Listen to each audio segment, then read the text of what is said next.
First contact under fire.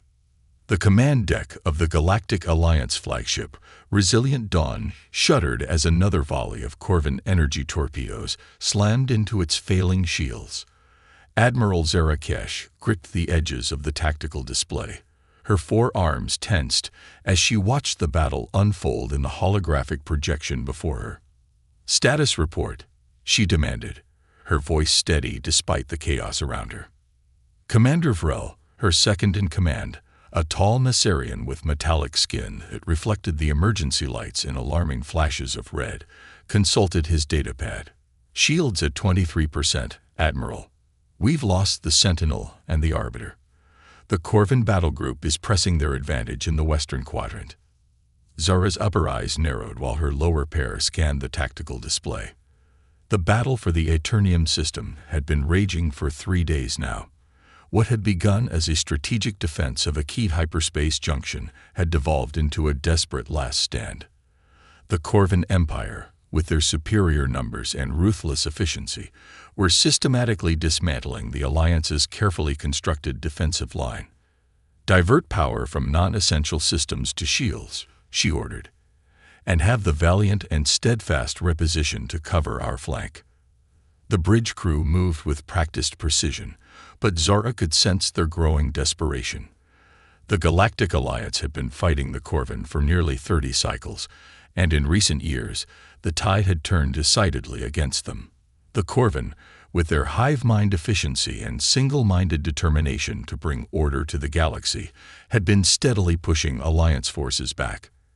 "Admiral," called Lieutenant Thrix from the sensor station, his translucent tentacles twitching with agitation, "we're detecting an anomaly at coordinates 27 to 3894.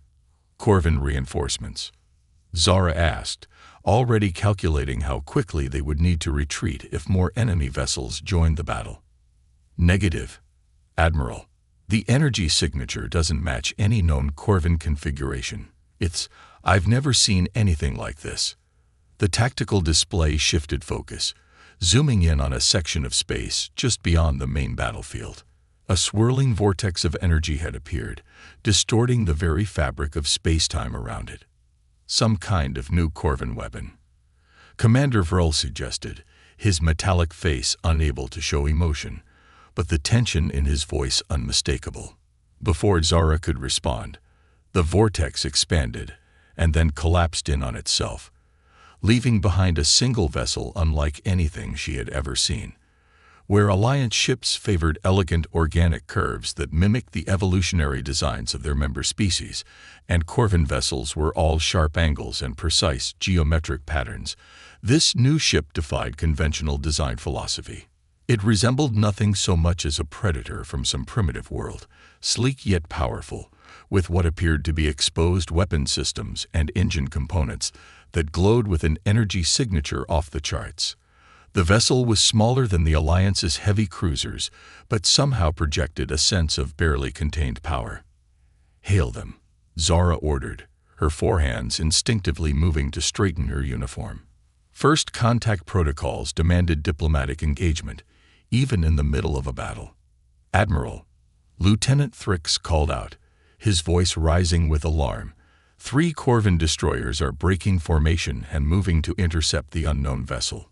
Zara watched the tactical display with mounting concern. The Corvin never hesitated to eliminate potential threats or witnesses to their operations. The unknown vessel was about to receive a deadly welcome to the conflict. "Warn them," she ordered. "Tell them to raise shields immediately." But before the communication could be sent, the Corvin destroyers opened fire, unleashing a barrage of energy weapons that would have crippled an Alliance cruiser. The unknown vessel made no attempt to evade. Instead, as the Corvin weapons fire approached, something extraordinary happened. The energy beams and torpedoes seemed to slow and then disperse around the hull of the ship, like water flowing around a stone. "What in the 7 moons?" Commander Vrel whispered. The unknown vessel's response was immediate and devastating.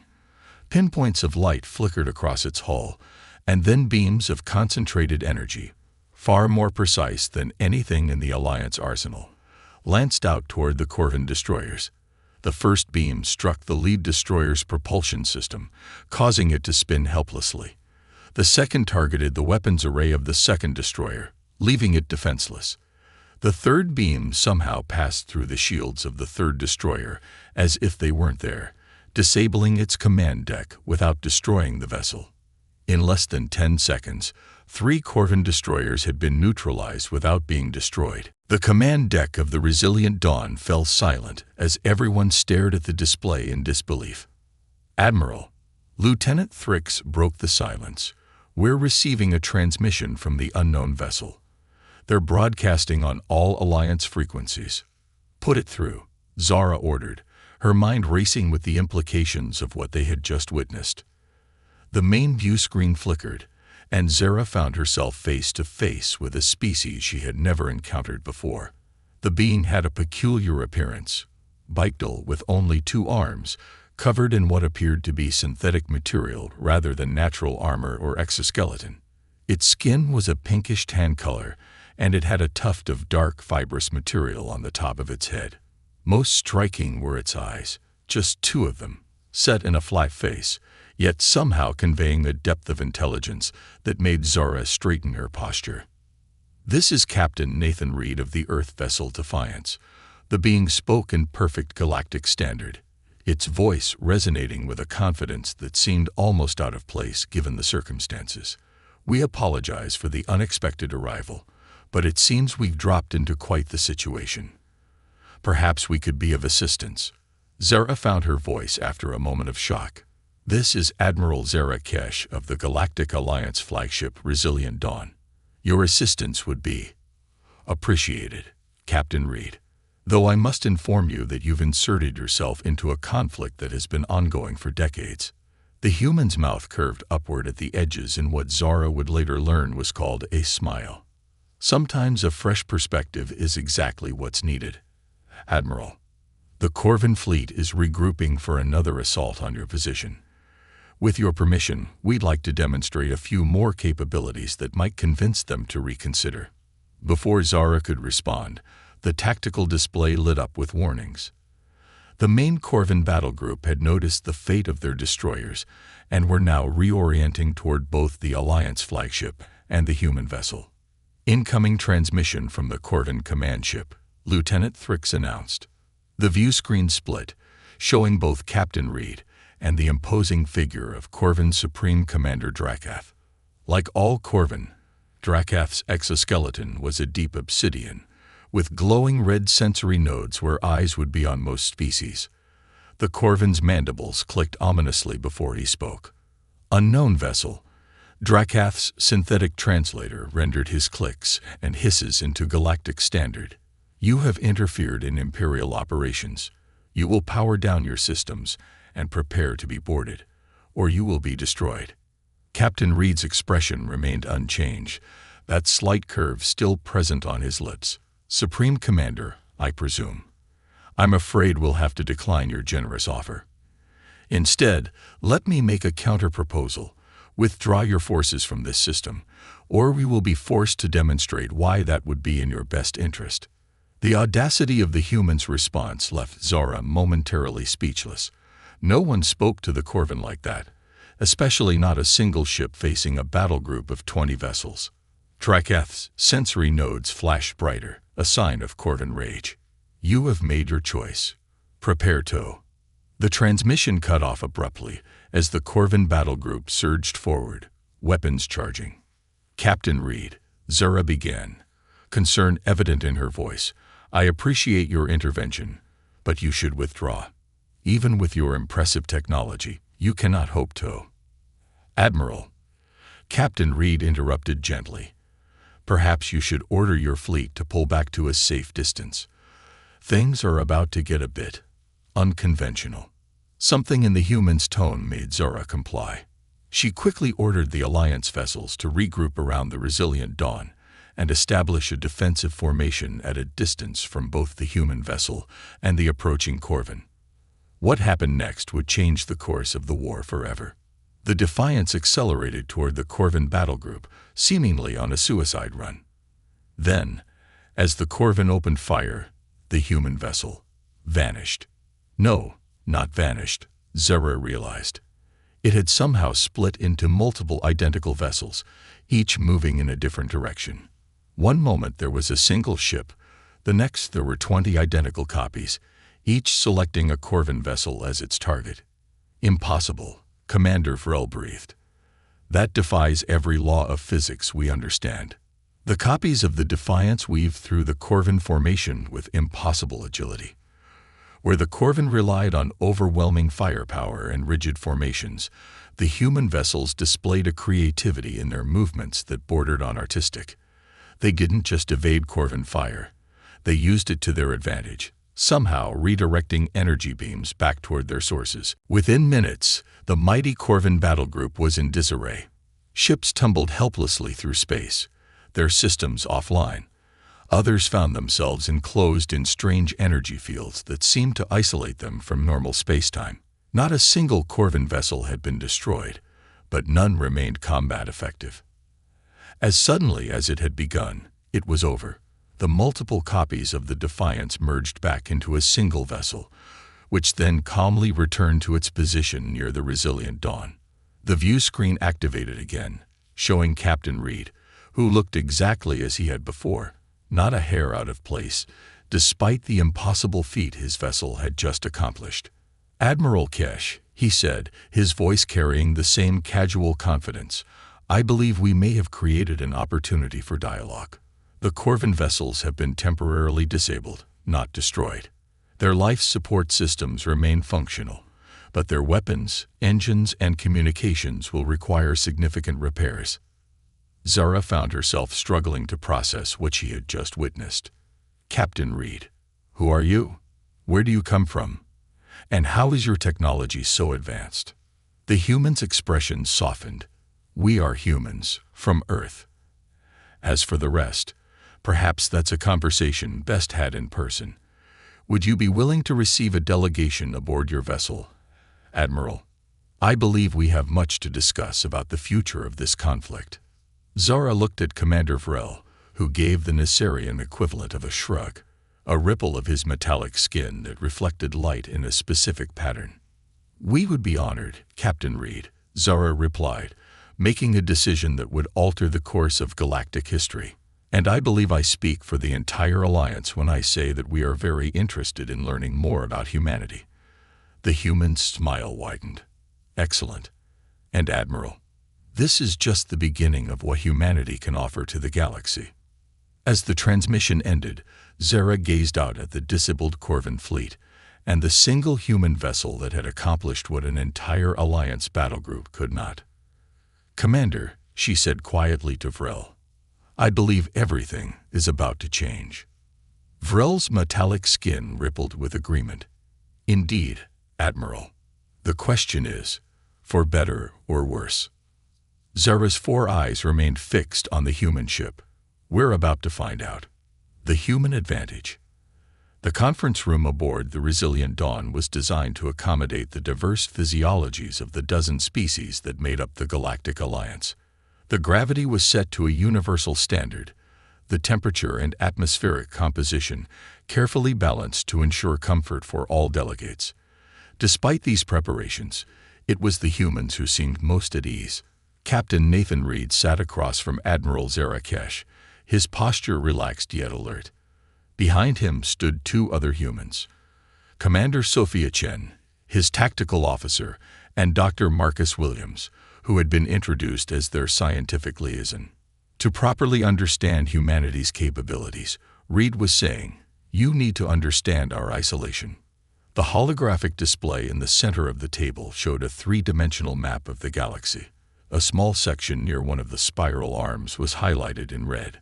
"This region of space," Dr. Williams explained, his voice carrying the measured cadence of an educator, "was enclosed in what we now know was a naturally occurring quantum isolation field. For approximately 50,000 years, Earth and its surrounding systems were essentially cut off from the rest of the galaxy." Commander Vrel leaned forward, his metallic skin catching the light from the hologram. "A natural phenomenon. We have no record of such an occurrence." "Because you couldn't detect it from the outside," Commander Chen interjected. Her short black hair framed a face that remained perfectly composed as she spoke. The field bent light and other signals around itself. To the rest of the galaxy, that entire region simply appeared to be empty space. Admiral Kesh's upper eyes blinked in surprise while her lower pair remained fixed on the humans. 50,000 years of isolation, while the rest of us have been engaged in interstellar politics and warfare for millennia. Captain Reed nodded. When the quantum field began to dissipate approximately 70 years ago, we detected our first signals from beyond our solar system. By then, humanity had already colonized our home system and developed significant technological capabilities. But this level of advancement, objected Grand Strategist Sifos, the insectoid representative from the Alliance War Council, it defies explanation. You claim your species only achieved faster than light travel 40 years ago, yet your technology appears centuries beyond our own. Reed exchanged glances with his companions before responding. Humanity evolved under unique circumstances, Grand Strategist. While isolated, we faced no external threats, but we nearly destroyed ourselves multiple times through internal conflicts. This created a particular evolutionary pressure. We evolved to compete with ourselves, Dr. Williams clarified. Where most spacefaring species develop technology to overcome natural limitations or external threats, humans develop technology primarily to gain advantages over other humans. A murmur ran through the Alliance representatives. The concept seemed almost heretical to species that had evolved through cooperation or unified against external threats. When we discovered we weren't alone in the universe, Reed continued, we recognized a simple truth. We were late to a very old game. The only way to ensure our survival was to approach problems differently than everyone else had for the past few thousand years.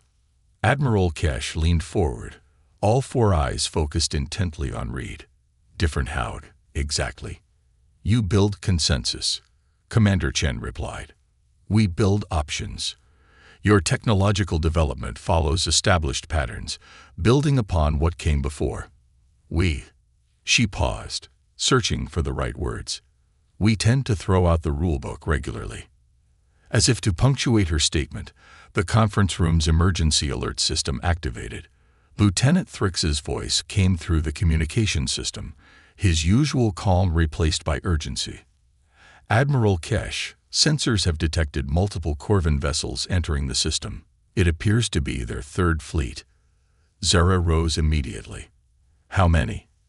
47 vessels, including 3 dreadnoughts. The room fell silent. Even with the disabled Corvin battle group from the previous engagement, the Alliance forces in the Aeternium system were in no condition to face the Corvin Third Fleet. Everyone knew what this meant. The Corvin had escalated, committing one of their premier fleets to ensure the human vessel would not escape. They're afraid, Captain Reed said quietly, drawing everyone's attention. They don't understand what they saw, but they know it threatens their entire strategic position in the galaxy.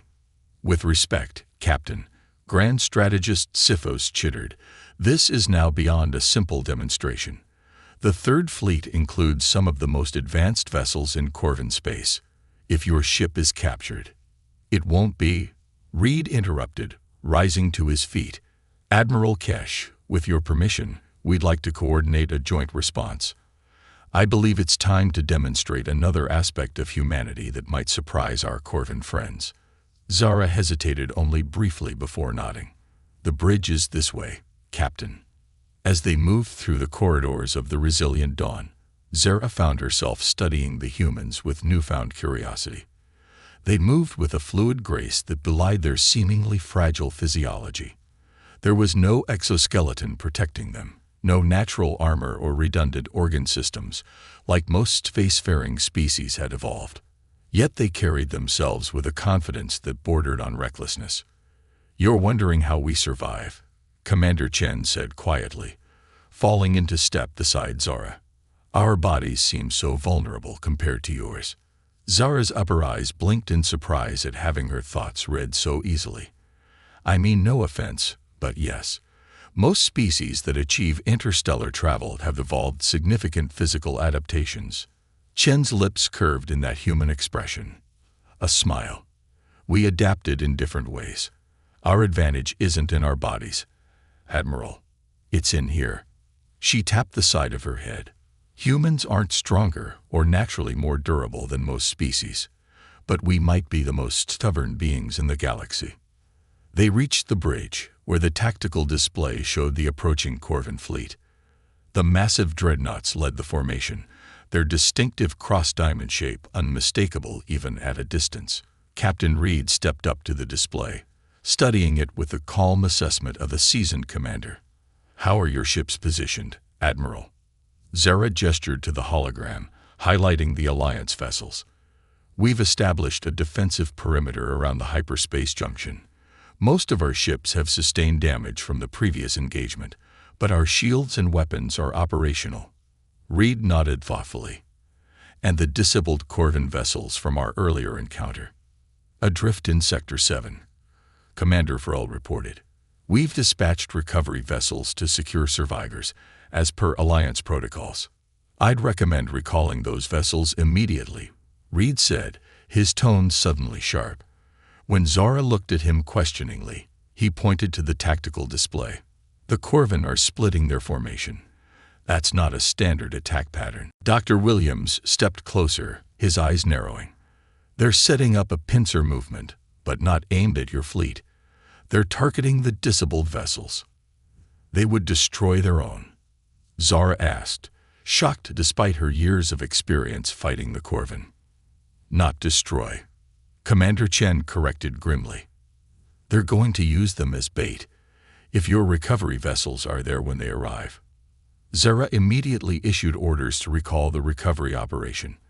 As the Alliance vessels broke away from the disabled Corvin ships, the tactical display confirmed the humans' prediction. The Corvin Third Fleet was indeed executing a complex maneuver designed to trap any vessels attempting to assist their disabled counterparts. "How did you know?" Commander Vril asked, genuine curiosity in his normally stoic voice. "Pattern recognition," Reed replied. "Humans excel at spotting anomalies and predicting behaviors based on incomplete information.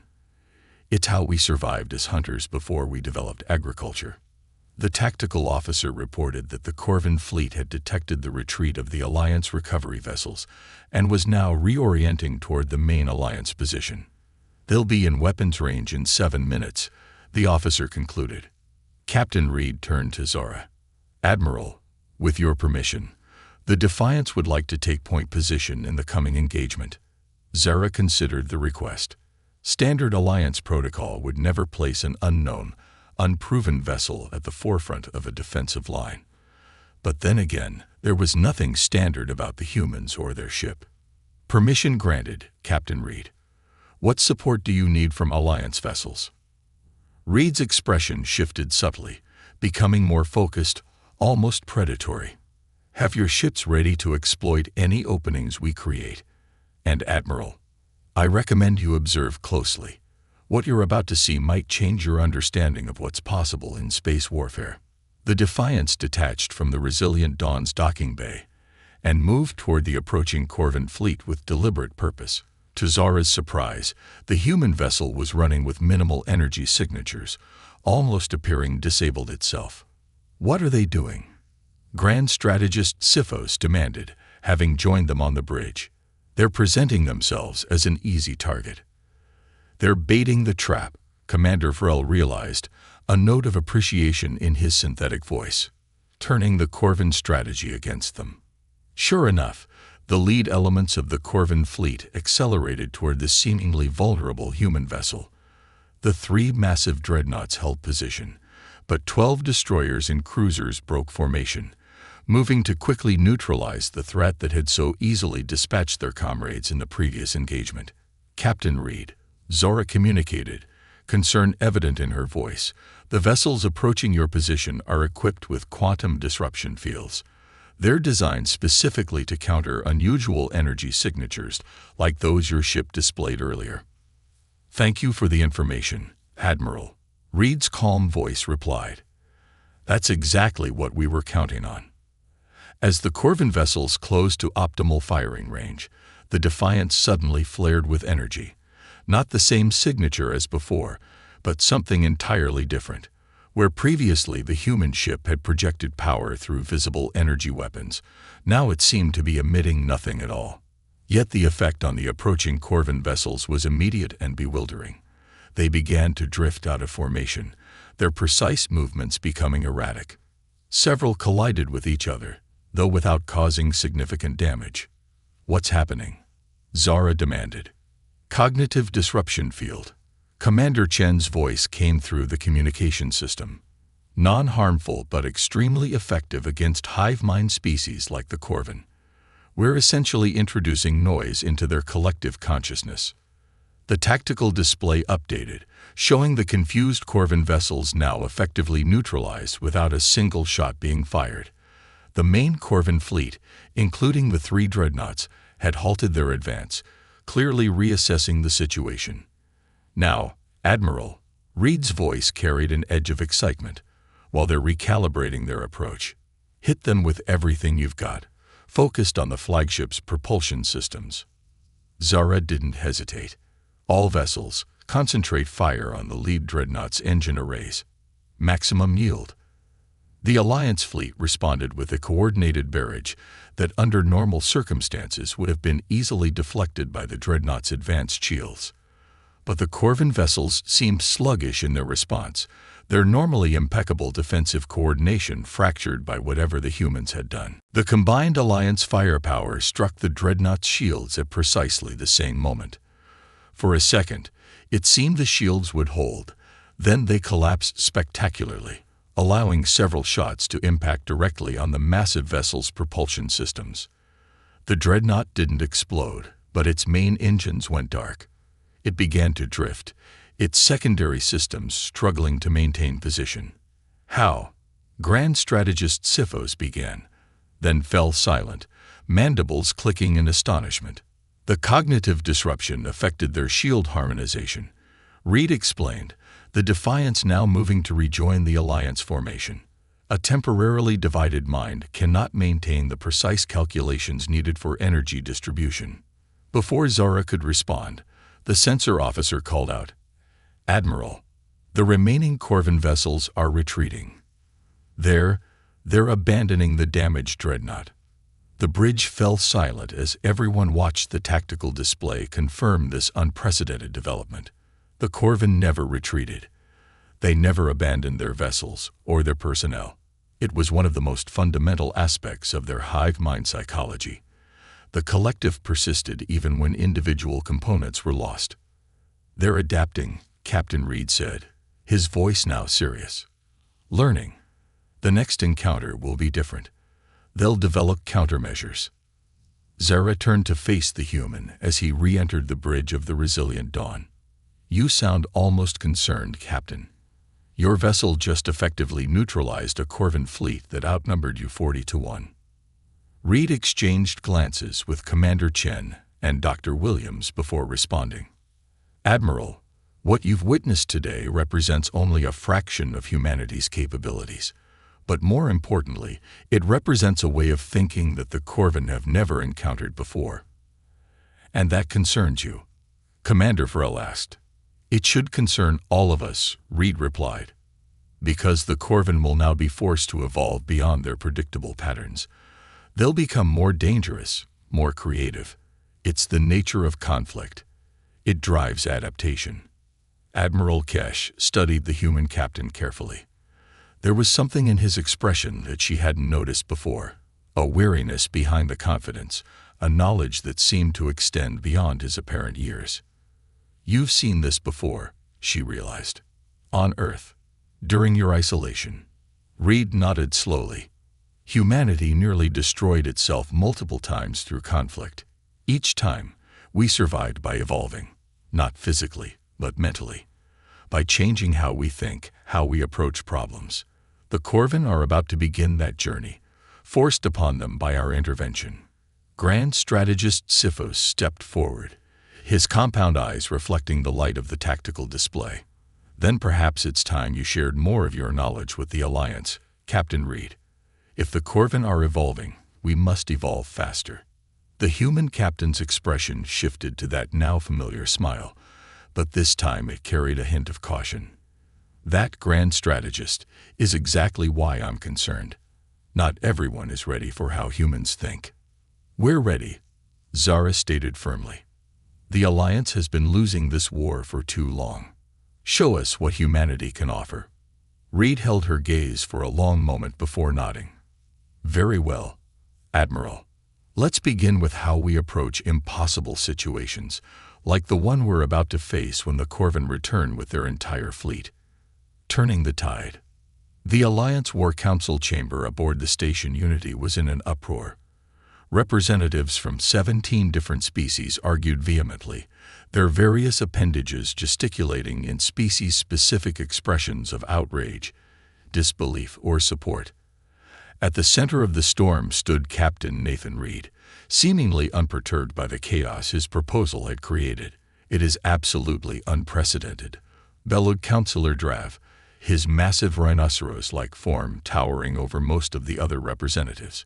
"You're suggesting we abandon defensive positions that have taken decades to establish." "Not abandon," Reed corrected calmly. "Repurpose." 3 weeks had passed since the human vessel Defiance had emerged in the Eternium system and changed the course of the war. In that time, the Alliance had recorded 17 separate engagements with Corvin forces, each demonstrating the truth of Reed's prediction. The Corvin were adapting, becoming less predictable, more dangerous. Admiral Zara Kesh stood beside the human captain, her 4 arms clasped behind her back in a formal posture. "Council members, I understand your concerns. Captain Reed's strategy contradicts generations of Alliance military doctrine, but I have personally witnessed the effectiveness of human tactical thinking." "Effectiveness," snorted Grand Admiral Tholis, the nominal head of Alliance military forces. "The Corvin have launched more aggressive campaigns in the past 3 weeks than in the previous 2 years. We've lost control of the various sector and the mining colonies in the Thorn Belt." "Because they're afraid," Commander Chen interjected from her position beside Reed. "They're committing resources they can't afford to lose because they recognize that humanity represents an existential threat to their entire mode of operation." The chamber quieted somewhat as the various representatives considered this perspective. "Explain again," requested Councillor Elar, her transparent body pulsing with bioluminescent patterns that indicated deep thought. "Exactly what you are proposing, Captain Reed." Reed stepped forward, activating the holographic display in the center of the chamber. A 3-dimensional map of Alliance and Corvin space appeared, with current military positions highlighted. "The Corvin have always relied on predictability, both ours and theirs," Reed began. "Their hive mind allows for perfect coordination, but limits creativity. They expect us to defend key positions, to prioritize populated worlds and strategic resources, because that's what any rational opponent would do." He gestured, and the map shifted, showing a very different configuration of Alliance forces. "I'm proposing we do the irrational. We abandon our current defensive line entirely and instead establish a new frontier." His finger indicated a seemingly arbitrary position in space, cutting directly through what the Corvin considers secured territory. "That position has no strategic value," protested Grand Admiral Tholis. "There are no hyperspace junctions, no habitable worlds, no resources worth defending." "Exactly," Reed smiled. "Which is why the Corvin have minimal defenses there. They can't conceive of us choosing to fight where there's nothing worth fighting for." Dr. Williams stepped forward, adding to Reed's explanation. "The Corvin think linearly. They expand, secure, then expand again. Their entire strategic doctrine is based on resource acquisition and territorial control. By establishing a presence where they see no value, we force them to devote resources to an area they've already classified as secured with minimal investment." The council chamber erupted again, representatives arguing the merits and risks of such an unorthodox approach. Admiral Kesh watched the humans carefully during this exchange. They seemed entirely comfortable with the discord, even expectant of it. It struck her that perhaps this was another aspect of human nature. They didn't just tolerate disagreement, They seemed to view it as productive. Enough, she finally intervened, her authoritative voice cutting through the clamor. We've spent 3 cycles debating while the Corvin continue to press their advantage. Captain Reed's strategy may be unconventional, but conventional approaches have led us to the brink of defeat. Grand Admiral Tholis fixed his compound eyes on Kesh. You're asking us to commit over half our remaining fleet to a strategy that defies all established military wisdom, based on the word of a species we encountered less than a month ago. No, Kesh corrected. I'm asking you to recognize that established military wisdom has failed us. The Alliance has been losing this war since before I was born. Perhaps it's time we tried something that the Corvin won't expect, because we wouldn't expect it either. The chamber fell silent for a long moment before Counselor Elar spoke again. Captain Reed, what assurances can you offer that this strategy will succeed? Reed's expression grew serious. None, Counselor. War offers no guarantees. What I can promise is that continuing your current strategy guarantees defeat. The Corvin are already adapting to our initial interventions. They've begun implementing countermeasures against the technologies we demonstrated in our first engagements. He paused, making eye contact with several council members before continuing. But humanity's advantage isn't our technology. It's our approach to problem solving. We evolved to outthink predators and each other. We survived millennia of internal conflicts that should have destroyed us because we continually reinvent our approach when faced with failure. Commander Chen added, the Corvin can adapt their tactics, but they cannot fundamentally change their nature. At least not quickly. Their hive mind provides incredible coordination, but limits divergent thinking. Humans are the opposite. We thrive on divergent thinking, on approaching problems from unexpected angles. Grand Strategist Sifos, who had remained silent throughout most of the debate, finally spoke. I have reviewed the tactical data from all 17 engagements involving the human vessel Defiance. In each case, they employed different methodologies, different weapon systems, different approaches. No pattern, no predictability. The insectoid turned to face the council. I support Captain Reed's proposal. This endorsement from the normally cautious Grand Strategist shifted the mood in the chamber.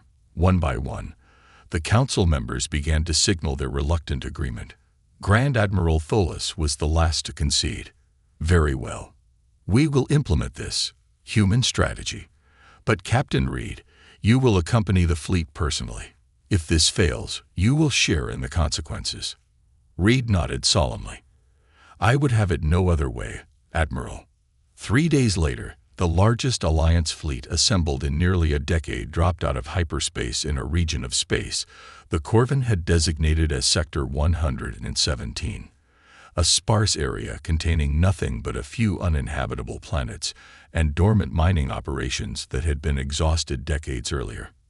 Admiral Kesh stood on the bridge of the Resilient Dawn, surveying the tactical display as the Alliance fleet took up positions in what amounted to empty space.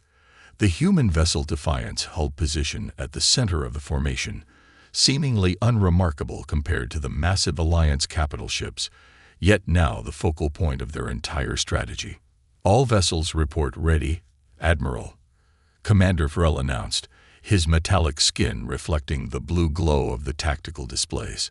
And now we wait, Zara stated, her 4 eyes scanning the starfield beyond the viewport.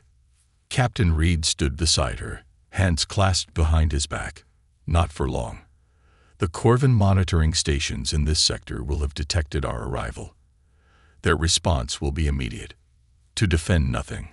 Zara questioned, still not entirely convinced despite her public support of the plan. Reed's lips curved in that now familiar human expression. From their perspective, we must have a reason for being here. Something they've overlooked, some value they've failed to identify. The possibility that we're here precisely because there is nothing of value is incomprehensible to their collective mind. Less than 6 hours later, Reed's prediction proved accurate. The sensors detected multiple hyperspace signatures as a Corvin rapid response fleet arrived, taking up positions opposite the Alliance formation. 17 vessels, Commander Varel reported, primarily light cruisers and destroyers. Reed nodded, unsurprised. A probing force. They're trying to determine our objective before committing their heavier assets. The Corvin vessels maintained their distance, seemingly as confused by the Alliance's presence as Zara had initially been by Reed's strategy. No communication attempts, Lieutenant Thrix reported from the communication station. They appear to be scanning the region extensively, looking for what we know that they don't, Reed explained, watching the tactical display with evident satisfaction. Phase 1 complete. Now for Phase 2. At Reed's command, the Alliance fleet began a carefully choreographed series of maneuvers. Ships broke formation, appearing to establish perimeters around empty sections of space. Others performed sensor sweeps of nearby uninhabitable planets. The Defiance itself approached a particularly barren moon and deployed what appeared to be survey equipment. The Corvin response was predictable. They mirrored the Alliance movements, spreading their forces to observe these mysterious activities. They're thinning their formation, Zara noted, beginning to understand Reed's intent. And reporting everything back to their command structure, Reed added. Every moment we maintain this charade, more Corvin resources are being redirected to determine what value we've discovered in this worthless sector. Over the next 2 days, a bizarre dance continued. More Corvin vessels arrived, including 2 dreadnoughts, their forces now outnumbering the Alliance fleet nearly 2-1. Yet they made no aggressive moves, instead continuing to observe and mirror the Alliance's seemingly purposeful, but ultimately meaningless activities. Incoming transmission from Corvin Command, Lieutenant Thrix announced on the 3rd day. They're requesting parley. The bridge crew exchanged shocked glances. In 30 years of conflict, the Corvin had never once requested diplomatic communication. They issued demands or ultimatums, but never engaged in dialogue. And there it is, Reed said quietly, a hint of satisfaction in his voice. The greatest fear of any hive mind species, the possibility that they've missed something fundamental that others perceive clearly. Accept the transmission, Zara ordered, her upper eyes blinking rapidly in astonishment. The main view screen activated, showing Supreme Commander Drakath once again. The Corvin leader's mandibles were unnaturally still, a sign of intense concentration. Admiral Kesh, the synthetic translator, rendered Drakath's clicks and hisses. Your presence in this sector is perplexing. Is it? Zara replied, following the script Reed had prepared. I would have thought it obvious why we've committed such significant resources to Sector 117. The Corvin's sensory nodes pulsed with agitation. There are no strategic assets in this region. Our surveys have been comprehensive. Indeed. Zara allowed her head to tilt slightly, a gesture of patronizing disbelief. Perhaps the Corvin Dominion's understanding of strategic value differs from ours. Or perhaps she let the sentence hang deliberately incomplete. Drakath's sensory nodes flashed brighter. You have aligned yourselves with the humans. Their vessel continues to perform activities we cannot interpret at coordinates that hold no significance. No significance that you're aware of, Reed interjected, stepping into view. Commander Drakath, perhaps it's time you consider that your understanding of this region of space might be incomplete. The Corvin leader's mandibles clicked rapidly in what the Alliance officers recognized as agitation. What have you discovered? What resource or strategic advantage does this sector contain that justifies this level of commitment? Reed smiled enigmatically. I think you know we can't answer that question, Commander. But consider this. While your fleet observes our activities here, what might be happening elsewhere in Corvin space? What opportunities might arise when resources are diverted to solve a puzzle with no solution?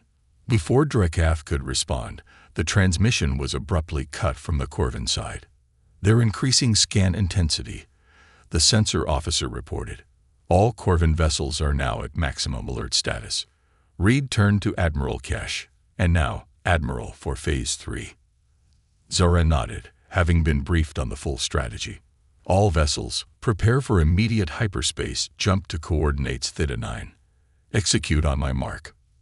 The Alliance fleet, which had spent days establishing an elaborate deception in Sector 117, suddenly and simultaneously jumped to hyperspace, leaving the confused Corvin forces behind. When they emerged from hyperspace, they found themselves at the edge of the Corvin home system, the heart of their empire, now with minimal defenses as ships had been diverted to Sector 117 and other fronts. No defensive grid activation, Commander Vrel reported, surprise evident in his normally controlled voice. They haven't detected us yet. Because they never imagined we would strike here, Reed explained. Their home system's defenses have been designed to repel a conventional invasion force, not a strategic strike. They're looking outward, not inward. The human turned to Zara. Admiral, you have approximately 20 minutes before they realize what's happened and begin recalling their fleets. I suggest we make the most of it. Zara didn't hesitate. All vessels, target the orbital shipyards and command stations. Weapons free. What followed was the most decisive 20 minutes of the 30-year conflict. The Alliance fleet struck with precision and overwhelming force, targeting infrastructure rather than population centers. The Defiance led a specialized strike team against the Corvin's primary communication hub, employing yet another previously unseen technology that effectively severed the connections between the Corvin hive mind segments across their empire. By the time the first Corvin defensive vessels began arriving from nearby systems, the damage was done. Their shipbuilding capacity had been reduced by 80%, their command structure fractured, and most importantly, their sense of invulnerability shattered. Corvin vessels entering weapons range, the tactical officer reported as the inevitable counterattack began. All ships, prepare for Phase 4, Zara ordered, looking to Reed for confirmation. The human captain nodded. The Defiance will take point position. What the Corvin expected was a fighting retreat, the Alliance fleet attempting to escape after their surprise attack. What they encountered instead was yet another human innovation. The Defiance moved to the forefront of the Alliance formation and activated a device that Reed had called a quantum fold generator. The space around the fleet shimmered as though reality itself was being gently bent. Fold established. Commander Chen reported from the Defiance. All Alliance vessels are within the field perimeter. What exactly will this do? Zara asked, watching as approaching Corvin vessels fired upon the Alliance fleet, only to have their weapons dissipate harmlessly against the shimmering field. It creates a temporary pocket of spacetime that exists slightly out of phase with normal reality. Reed explained, we can see them, but their weapons can't affect us. It will give us exactly 7 minutes to execute a controlled withdrawal without taking casualties. 7 minutes. Zara's upper eyes blinked in surprise. That's remarkably precise. Reed's expression turned solemn. Human technology often operates at the boundaries of what's physically possible, Admiral. Precision is essential when pushing those boundaries. 7 minutes, not a second more. The Alliance fleet began its withdrawal, protected by the Defiance's quantum field as enraged Corvin vessels fired uselessly at them. 7 minutes later, exactly as Reed had predicted, the field collapsed just as the last Alliance ship jumped to hyperspace. 3 weeks after the strike on the Corvin home system, representatives of the Corvin Dominion met with the Galactic Alliance aboard the station Unity to discuss armistice terms. The once unthinkable idea of the Corvin seeking peace had become reality. Admiral Zarakesh stood in the observation lounge, watching as the Corvin delegation departed in their shuttle. Captain Reed joined her, his expression thoughtful. They accepted almost all our terms, Zara noted, still somewhat disbelieving. Territorial concessions, demilitarized zones, even third-party monitoring of their military activities. They had little choice, Reed replied. We demonstrated that their fundamental approach to warfare had a critical vulnerability. Imagination. Nothing frightens a hive mind species more than the realization that they cannot anticipate what comes next. Zara turned to face the human. You knew this would happen, didn't you?